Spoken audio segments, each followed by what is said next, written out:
A lot of items in the Vertigo user interface are shown in grids. What you're looking at here is a grid view of the IPF list. So in a list, in a grid, individual records are shown on rows, and then multiple different records are shown together on different rows to form a list.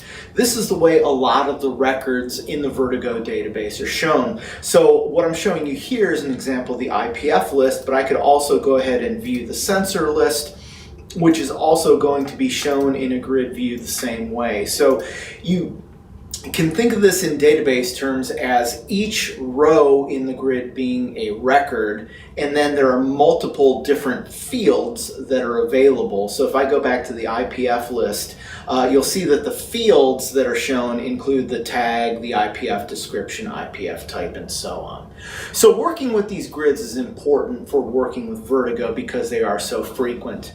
Now, when you see the list, you're going to see a comprehensive inventory of that particular type of item. So I can scroll through all of the IPFs that are available in this study.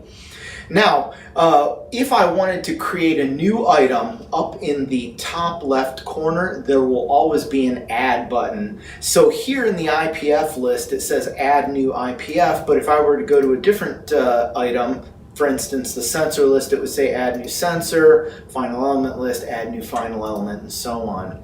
When I click on that button, it's going to bring up the dialog box for that type of, or that instance of entity, that item in the database. So this is how I would enter the information in for a new IPF if I wanted to do that.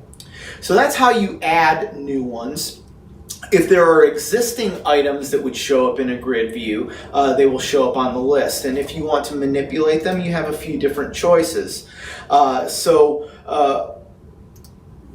off, if you want to edit, you can simply double click anywhere in that row and it will open up the box that will allow you to edit that specific entity. So you saw there I double clicked on that IPF and it brought up the IPF detail information for me to edit. Also, you'll see that usually in the description section of that record entry or that for that individual item, there will be a hyperlink on the description. So if you simply single click on the hyperlink, it will have the same action and bring the form up that allows you to edit the details for that entry into the list. Now, deleting can be done in a couple of ways also. There's a button right over here, all the way to the right-hand side on all grids. There will be a red X, and when you click that, it will allow you to delete that entry.